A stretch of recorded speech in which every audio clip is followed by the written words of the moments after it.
Hey guys, what is up? It's SBMM here, back again with another video on Halo Infinite. This video is going to be discussing the changes in this new tech preview, the latest one, and I wanted to talk about kind of my opinion on it and kind of what's going on, because it has been interesting, a little bit divisive in some areas, and I wanted to put my 2 cents on it. So, first things first, I wanted to talk about the new changes, which is one of the bigger ones is the needler. They changed the needler sound effect to be a bit more needler-like. It sounds a bit more crystallized, like the older games. But the crystallized sound doesn't sound pronounced enough to really make a difference. So I would say bump the sound up on that part of it just a little bit.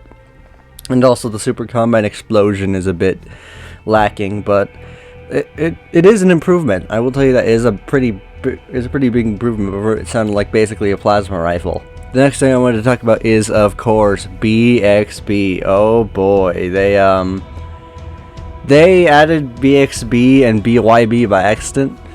People found that out within day 1 of the new preview coming out, and here's some footage of me trying it out for the very first time because I thought it was hilarious. Alright guys, so I wanted to try out the new BXB stuff, and it's pretty busted. Oh my god. Insert JoJo.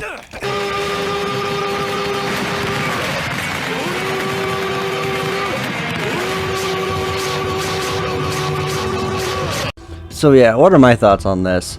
Personally, apparently a lot of people want it to stay, and a lot of people want it removed. And what do I think about it? Well, it could be really fun to have that kind of skill-based stuff in there, but at the same time, it would have to be made extremely hard to pull off, because it is currently at the moment way too easy. If I can do it with a Call of Duty controls, a lot of people can pull it off with like Recon and Legacy controls. So it's really hard for me to think about what. It's really hard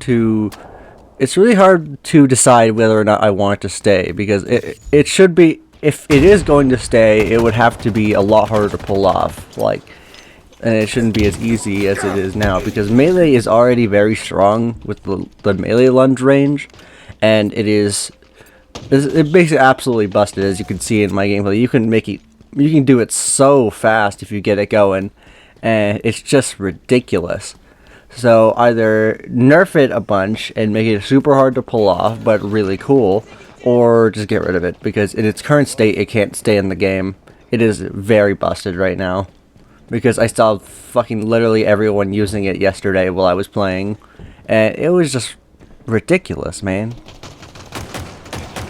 Other things I noticed this time around, things were a lot more buggy, but I think that might be just because because remember, the last build we had was 2 months old, and when we were playing it, the last build we had was 2 months old, as they said, and adding some other like feedback stuff to a 2-month-old build, because this is still technically like a 2-month build, shouldn't it be? So if you think about it, then this is a completely different build from the main game.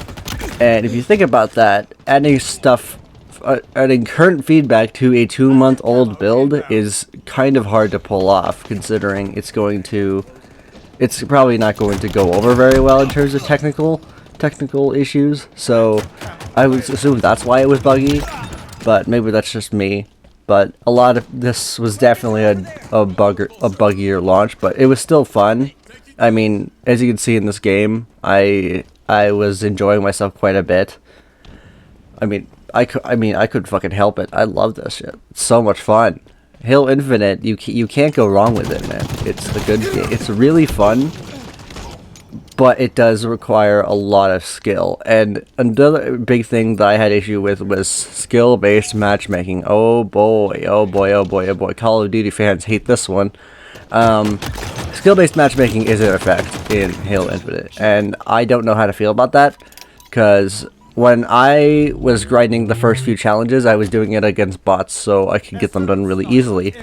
But every single game, I won against those bots. So when I went into PvP, it's only started to match me against the sweatiest players possible. And I ended up just getting my ass handed to me over and over and over again. I really wasn't having fun.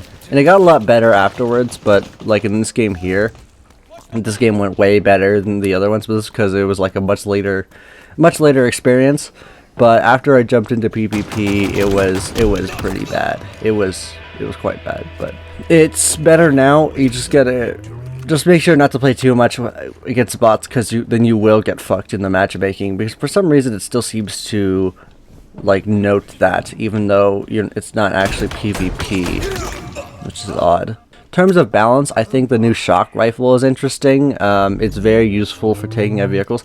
Something to consider, they took away the overcharged plasma pistol's ability to take down vehicles.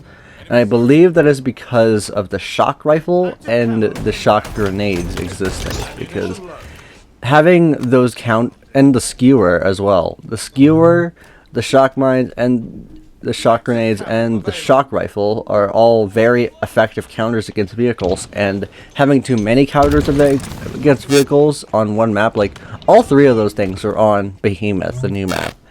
And having another counter like a plasma pistol would be completely messy, and I think would make vehicles unviable. So I understand the decision, but it is kind of weird. I'd say maybe keep it in campaign, just to make your options a bit more viable when it comes to taking out vehicles in campaign. But leaving out on multiplayer for the reasons they gave is probably the best idea, at least in my opinion. But it is a little bit controversial. So I think overall this flight was really fun. I actually got to play PvP this time, because last time I couldn't even play last time I couldn't even play Bazaar or PvP because I had to work that day. And so now I actually did get to play it. I get to play all the maps. I get to play Live Fire, Recharge, Behemoth, Bazaar. I can definitely tell you how each of them plays. I think Live Fire and Recharge play quite well.